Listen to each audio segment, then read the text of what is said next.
Welcome back to the Deep Dive. Our mission today is pretty laser-focused. We're plunging into a really powerful narrative of self-discovery, a story called The Eagle Within, Maame Tutuwa's Flight to Confidence. Right, and we're not just, skimming the surface here. No, not at all. We are going to dissect it. We'll spend the first half really tracking Maame Tutuwa's emotional and physical journey. Then we're going to pivot entirely to a detailed, meticulous analysis of the literary architecture that the sources provide. Exactly. We'll be looking at the settings, the themes, all of it. The character dynamics, the devices, everything that makes this narrative soar. That's precisely our agenda. And for you listening, whether you're, reading along with the text or just absorbing the analysis, our goal is really twofold. Okay. First, to make sure you grasp the sheer depth of Maame Tutuwa's transformation. And second, to break down the professional commentary that's been provided on this text. And we want to do that in really simple, clear language. Absolutely. We're committed to making sure that every nugget of sophisticated analysis, why the author made the choices they did, is completely accessible. You should walk away not just knowing the story, but understanding the masterful engineering behind it. I like that, the engineering behind it. So our subject, Maame Tutuwa, she starts in a place a lot of us can probably recognize. She's weighed down by loneliness, academic struggle. Profoundly different. Yes, exactly. But the story promises this radical transformation, and it's sparked by, one of the most majestic creatures out there, the eagle. So we really need to understand that initial struggle to fully appreciate the triumph that comes later. Okay, let's unpack this journey, starting right at the beginning, with her internal world and the environment around her. Let's do it. So the author immediately establishes this fascinating and honestly quite painful dichotomy in the very first scene. Right away. Maame Tutuwa is sitting outside, perched on these old stone steps under a warm Ghanaian sun. The external setting is just one of sensory abundance and joy. It really is. You've got the vibrant warmth, the sound of children's laughter in the background, the sort of joyful chorus of community. And the sweet, heavy scent of ripe mangoes hanging in the air. You can almost smell it. It's a setting that just screams vitality and life. Yet Maame Tutuwa is completely isolated within it. That sharp contrast is so crucial. It's everything. Internally, her mind isn't peaceful at all. It's churning with anxiety and uncertainty. The source describes it as turbulent, like a flooded river. And her physical struggle, walking with a limp, that's highlighted right away, not just as a medical condition, but as this deep psychological barrier. It's a constant reminder she was different. The limp serves as the physical manifestation of her internal isolation. It's such a powerful literary device because it visually signals to the reader that she feels separated from the ease and freedom that other people enjoy. She's not just different. She feels profoundly marginalized.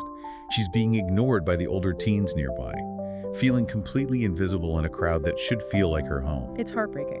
The narrative captures this emotional weight perfectly too, using a really powerful simile. Loneliness wrapped around her like a dark cloud. Oh, that's good.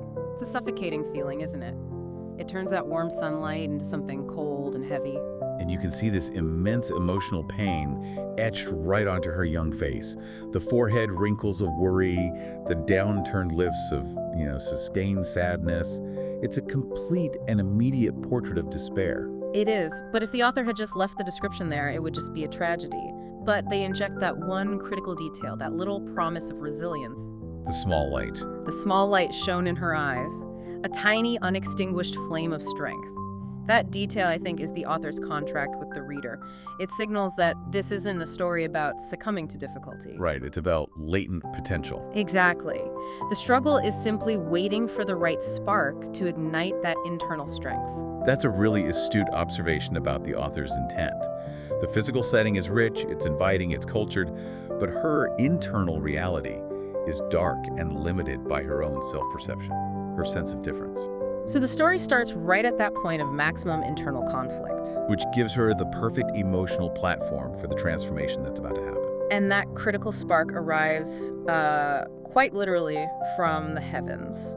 Maame Tutuwa is forced to gaze upward. Yeah. First, she notices the beautiful, harmonious movement of the doves, their snowy wings, their gentle coos, how they move together in this tight unison. They represent conformity, don't they? Yeah. Community, the safety of the known path, everything she thinks she needs to feel whole. Exactly. And if she had decided to emulate the doves, the lesson would have been about assimilation, finding comfort in the crowd. But the narrative and Maame Tutuwa's gaze, it pivots dramatically toward the lone eagle. This is the moment of radical reinterpretation. This is the true aha moment that resets her entire perspective. The eagle's flight is solitary, yes, but she realizes something profound. She understands that the solitude is born of necessity and capability, not rejection. Flying alone doesn't mean being lonely. It means being brave enough to find your way. That's the line. The sources highlight that this is a moment of profound internal reframing. She shifts the definition of her state from isolation, which is a passive state imposed on her, To self-mastery, an active choice she can make. Yes, that's the key psychological insight here. The eagle's solitude is perceived not as isolation, but as pure, unadulterated freedom and strength. And this shift changes the entire emotional architecture of her world. The empty sky, which before seemed to mock her loneliness. Right, the vastness of her own emotional space. It suddenly becomes an open invitation. It's a canvas for her own unique path. The eagle isn't simply a piece of wildlife in the story, it becomes a living blueprint for action and for resilience. She sees this majestic creature, and she instantly identifies with the courage required to navigate life independently. Her own internal strength gets validated by this natural symbol. And she stands up, her eyes fixed on this symbol of hope, ready to discover the unique power and focus that she'll need to set her own path forward. The moment she internalizes the eagle's lesson, she gains this determination to act. This new perspective, it propels her into the world with a real sense of purpose. It changes her destination from seeking external acceptance to pursuing internal self-mastery.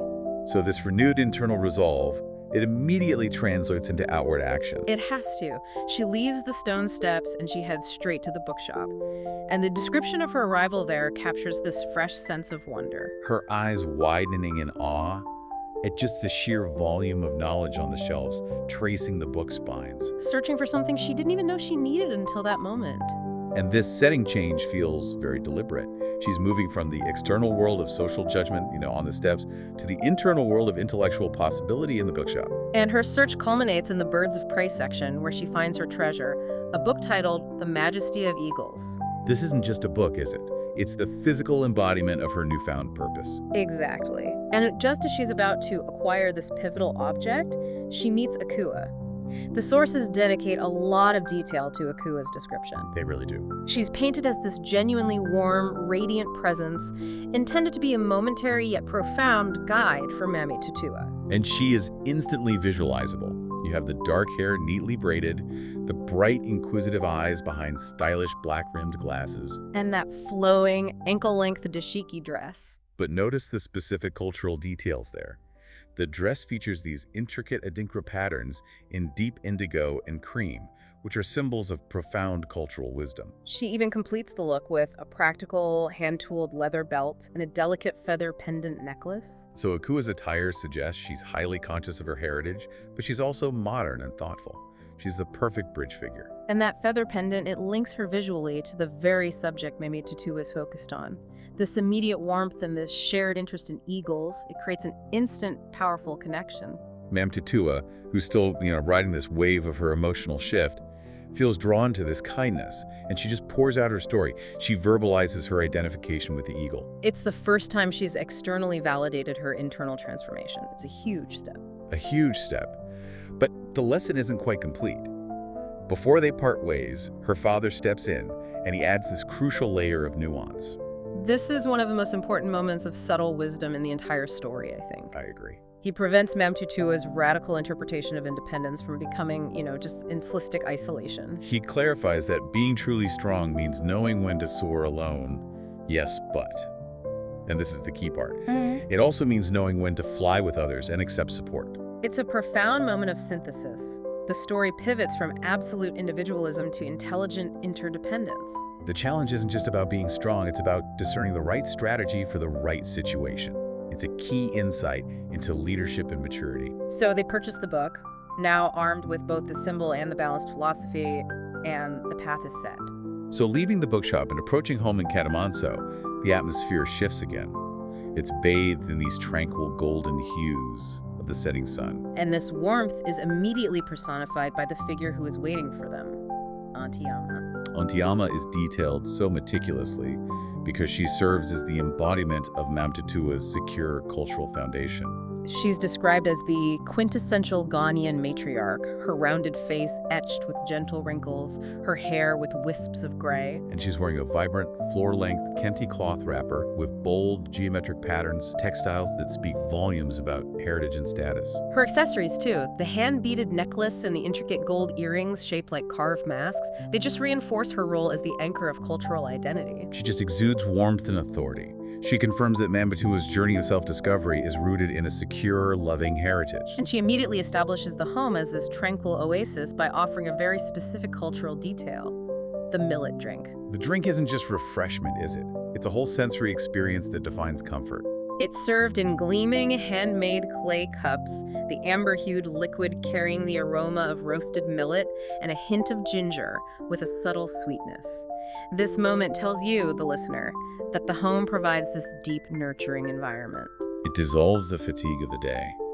It provides a secure emotional counterpoint to Maame Tutuwa's external struggles. While they're sharing this moment of cultural communion, Maame Tutuwa shares the meeting with Akua and this resulting sort of wistful hope that their paths will cross again since Akua isn't local.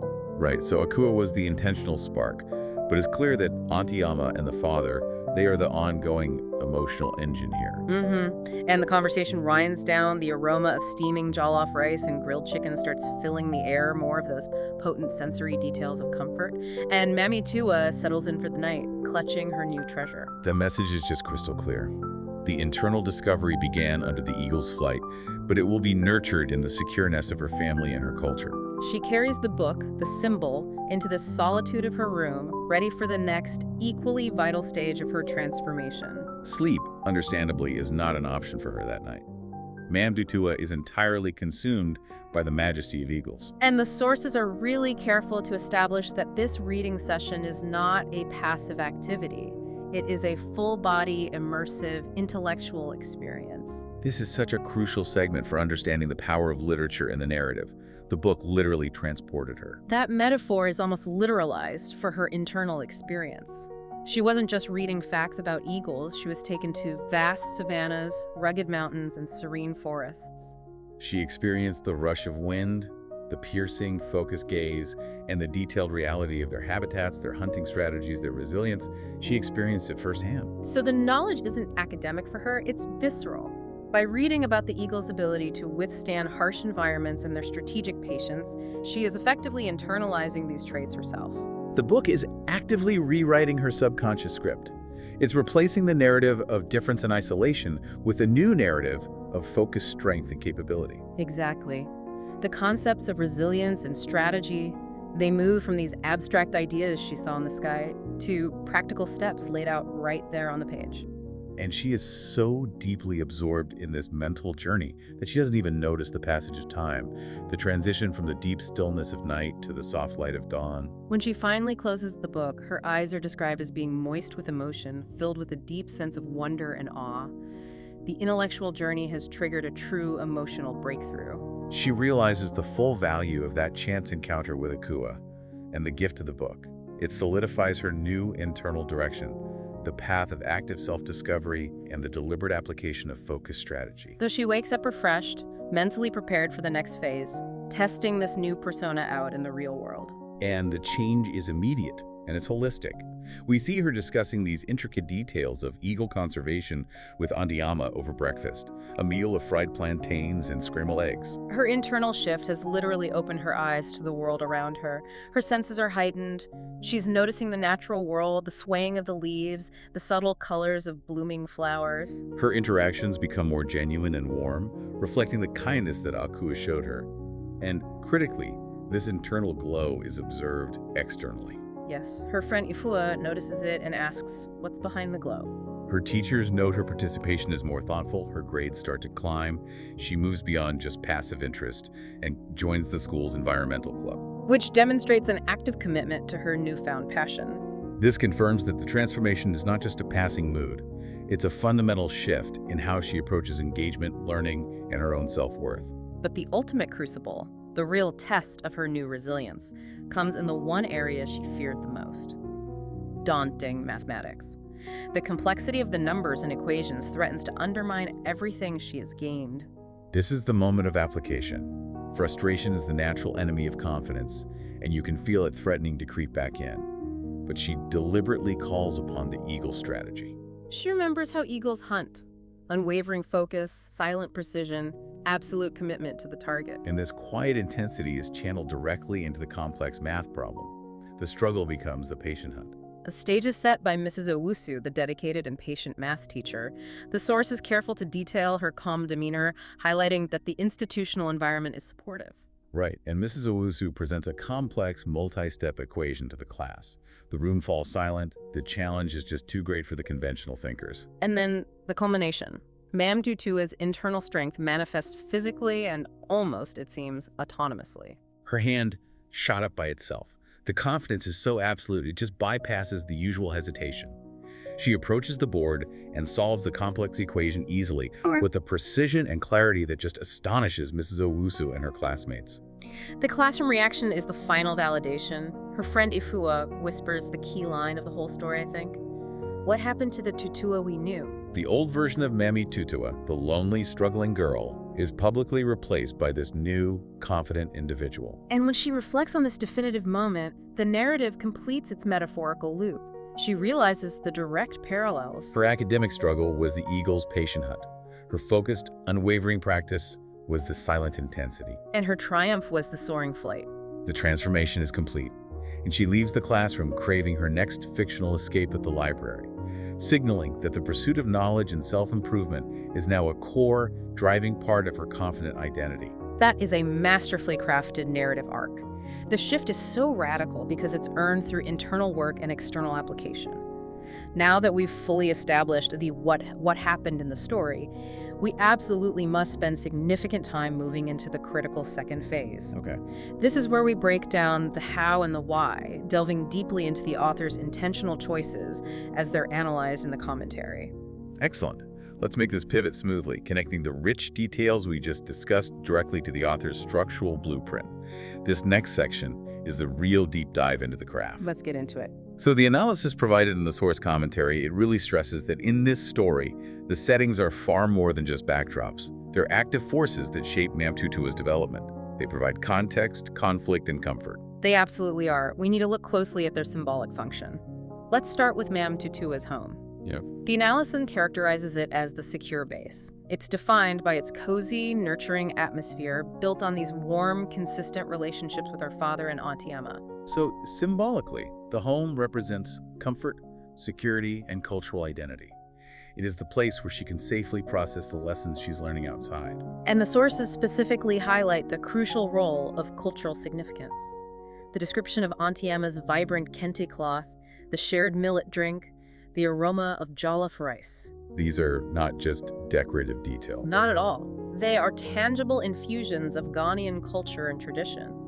The analysis argues that this cultural grounding provides a secure, rooted identity, which is essential. Without this strong foundation, the self-discovery process would lack a necessary anchor. It would make the transformation hollow, or at least easily destabilized. Exactly. Then we have the school environment. This setting is designed to symbolize personal growth, necessary challenge, and public validation. The school is the required proving ground.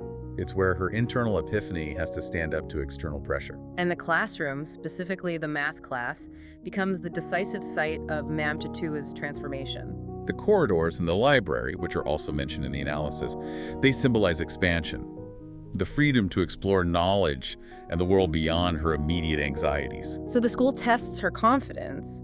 The home gives her the strength to face that test. The school demands she apply it. It's a perfect pairing.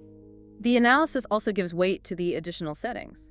The bookstore is the literal catalyst setting. It's the place of convergence where her internal desire, her new purpose, meets the external resource. Akua and the book. Akua in the book, and of course the outdoor environments, the steps, the sky, are essential for establishing that foundational eagle imagery and symbolism, making the link between nature and self-discovery possible. So the overall impact, as summarized by the commentary, is that the setting really dictates the pace of growth. The cozy, nurturing atmosphere of her home supports her self-worth. While the challenging academic setting demands her perseverance, they work in tandem, confirming that growth is a process that requires both sanctuary and struggle. The settings are truly characters in their own right, providing a necessary counterbalance. The cultural warmth shields her spirit. While the cold challenge of the mass problem sharpens her focus. Moving from location to the underlying message, the theme analysis provided is deep and multifaceted. It details 4 main themes that drive the narrative. Let's start with main theme 1, empowerment through self-discovery. This is the central ideological axis of the entire story. The sources emphasize that Maame Tutuwaa's journey is about moving away from being defined by her perceived limitations. Her limp, her loneliness, her academic weakness. And moving towards actively defining herself by her unique strengths, which she identifies and cultivates on her own. It's the move from external validation to internal valuation. She doesn't wait for the other kids to invite her to play or for the teacher to praise her. She actively finds her value by identifying with the eagle's inherent strength. That shift is the definition of empowerment. Main theme 2 is overcoming challenges and perseverance. This theme is most practically demonstrated in her confrontation with the math problem. Yes, the story acknowledges the difficulty. The math was daunting, but it shows her resilience. She doesn't just, try harder. She adopts a superior strategy. The eagle's model of unwavering patience and focus. Right, and she uses that to confront the difficulty head-on. And the sources highlight that the narrative avoids that cliché where all obstacles suddenly vanish. Instead, the challenge remains difficult, but she acquires the strategy and the perseverance required to overcome it. The focus isn't on eliminating struggle, but on mastering the ability to persist through it. Which naturally leads us to main theme 3, connection with nature and wildlife. The eagle isn't just a metaphor here, it's the operational cornerstone of her change. The analysis emphasizes the eagle's symbolism. Freedom, strength, patience, and precise focus.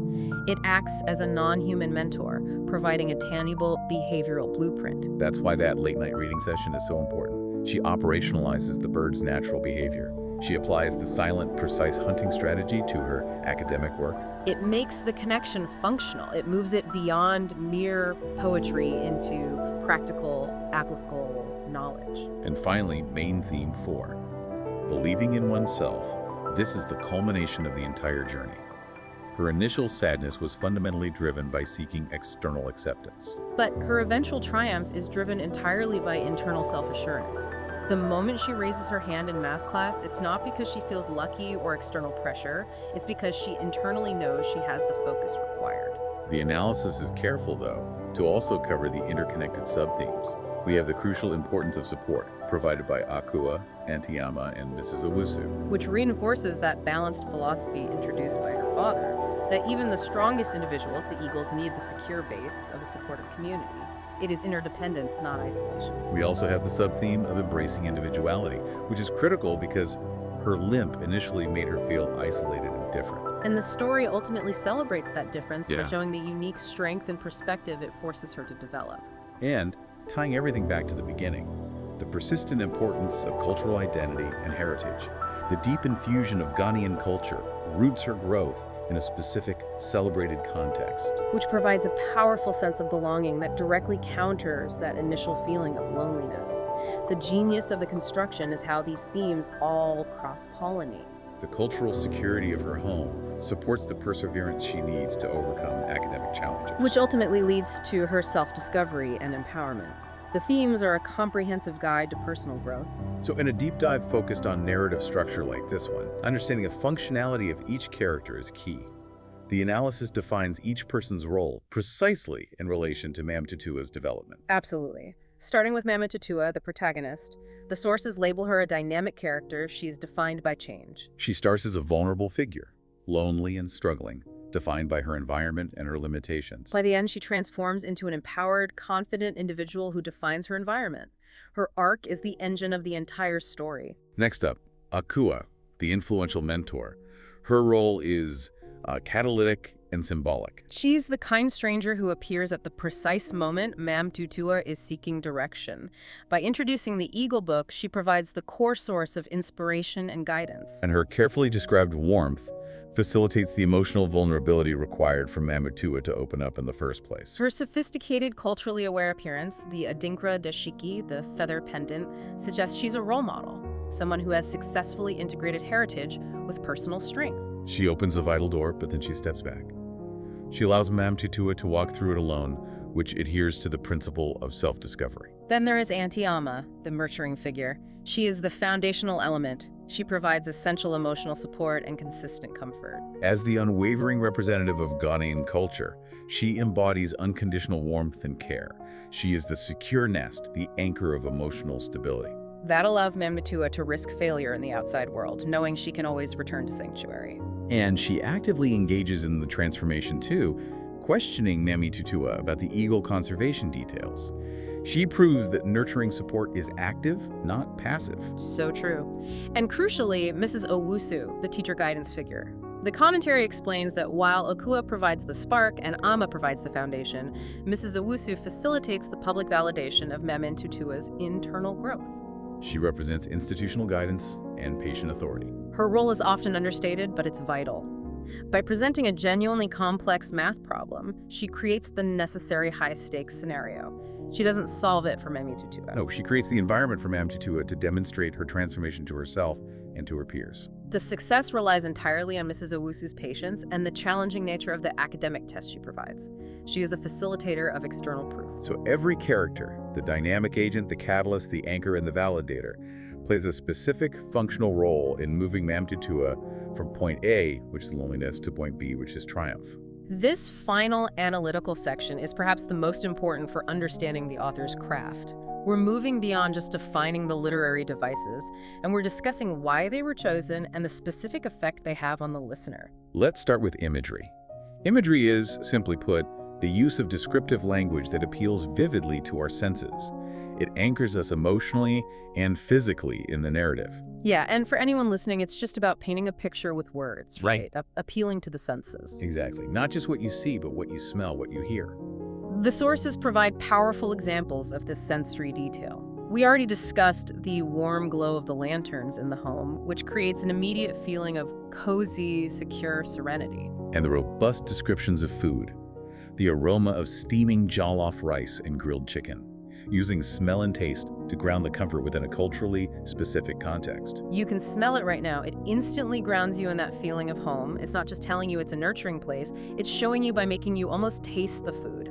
And the imagery of movement, which is so vital for the eagle motif, the eagle's wings beating effortlessly. This isn't just describing a bird, it's a visual description of freedom and power, which becomes the emotional target for Maame Tutuwa. The author uses these details to make Katamanso not just a location, but a visceral, immediate reality for the reader. Okay, next let's tackle symbolism. This is when a concrete object or idea is granted a deeper abstract meaning. And the entire framework of the story rests on its core symbols. Foremost are the eagles themselves. They are not merely birds in this story. They represent the ideal state of being Maame Tutuwa is striving for. Freedom, strength, patience, and focus. The analysis clarifies this link perfectly, stating that Maame Tutuwa's struggles had been like the eagle's patient hunt. The eagle is the model for a proactive, strategic mindset.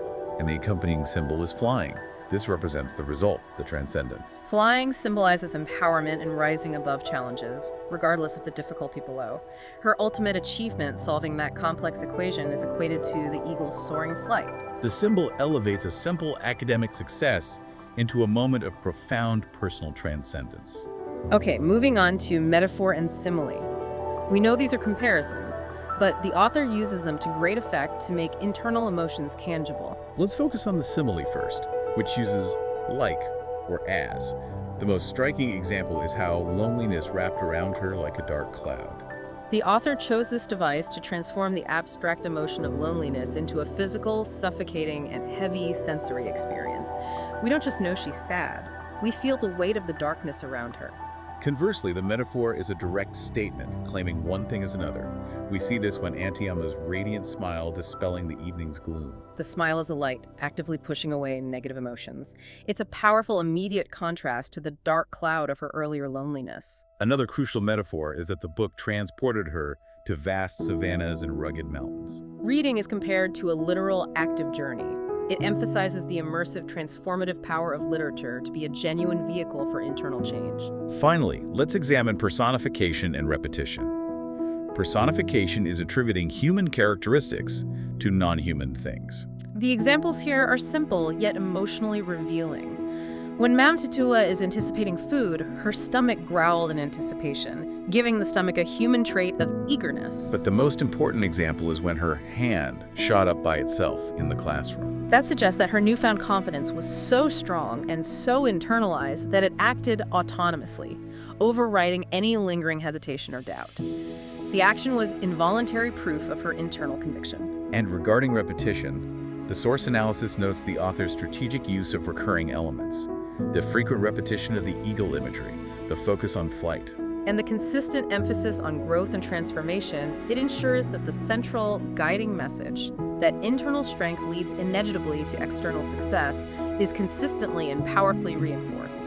It makes the theme unforgettable. It's so clear that the author meticulously deployed every setting detail, every character function, and every literary device to serve one single unified narrative arc. Every single element pushes Maame Tutuwa from quiet struggle toward confident public triumph. We truly did go from a lonely girl sitting on old stone steps to an assertive individual who uses natural strategy to master complex mathematics. And now we understand the entire magnificent machine behind that flight. So we conclude this deep dive, having traced Maame Tutuwa's quiet personal battle in Katamanso through every phase. From the initial pain of feeling different to the spark of the eagle. Through the nurturing of her cultural home and ultimately to her soaring academic triumph. And the value here, especially for you, our dedicated listener who seeks applied knowledge, lies in the analysis we just completed.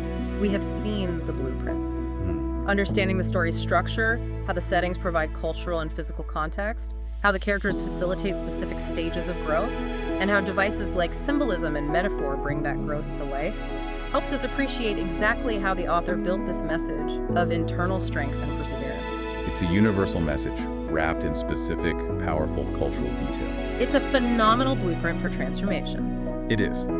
But I want to circle back to something we discussed right at the start, something the source commentary is careful to note. The story explicitly mentions Maame Tutuwa's physical struggle, her limp, and how it made her feel different. Right. We see her confidence and grades transform radically, yet the story never explicitly states that her physical difficulty vanished. That is the ultimate nuance of the story, isn't it? And it leads us to the final provocative thought we want you to carry forward. Okay. We saw that her confidence soared because she found and internalized her inner strength, modeled by the eagle. This narrative structure raises a profound question. If true confidence and self-mastery come from finding your inner strength, can external, physical challenges or other persistent difficulties remain unchanged, yet fundamentally cease to be a source of personal limitation? Can the obstacle remain a part of your reality, but its power over your self-perception disappear entirely? Something to consider as you reflect on Maame Tutuwa's brave internal flight. Thank you for joining us for the deep dive.